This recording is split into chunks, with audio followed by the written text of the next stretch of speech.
Sir order. ఓయ్ hello, అక్కడ వెళ్ళి అడుగుతున్నారేంటి? ఫస్ట్ ఇక్కడికి వచ్చి ఆర్డర్ తీసుకోండి.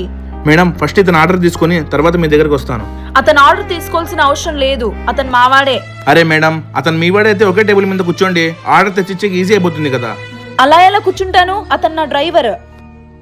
సార్ ముందుగా మీరు ఏం తింటారో చెప్పండి, మీకు ఆర్డర్ తెస్తాను. నేను నీకు చెప్పేసి సరిగ్గా వినపడడం లేదేమో. అతని డబ్బులు నేను ఇవ్వను. మేడం మీకు డబ్బులేం అడగలేదు. కానీ నా దగ్గర డబ్బులు లేవన్నా.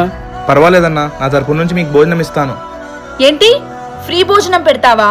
మేనేజర్, మేనేజర్, చెప్పండి మేడం. మీ స్టాఫ్ అతను మా డ్రైవర్ కి ఫ్రీ భోజనం పెడతా అంటున్నాడు. అలా అయితే నాకు మర్యాద లేకుండా పోతుంది. నాకు అవసరంగా లేదు. మేడం మేడం అన్నా, నాకు భోజనం ఏం వద్దులేనా. ఇప్పుడు నాకు పనిలో నుంచి తీసేస్తే నాకు చూసుకునే వాళ్ళు ఎవరు లేరు. నీకు డ్రైవర్గా వెళ్తే అమౌంట్ ఎంత ఇస్తారు? 10,000 అన్నా. మాకు ఎలాగో స్టాఫ్ కావాలి, ఉండడానికి రూము, తినడానికి తిండి అన్నీ మేమే చూసుకుంటాం. రేపటి నుంచి పనిలోకి వచ్చి ఏమంటారు మేడం?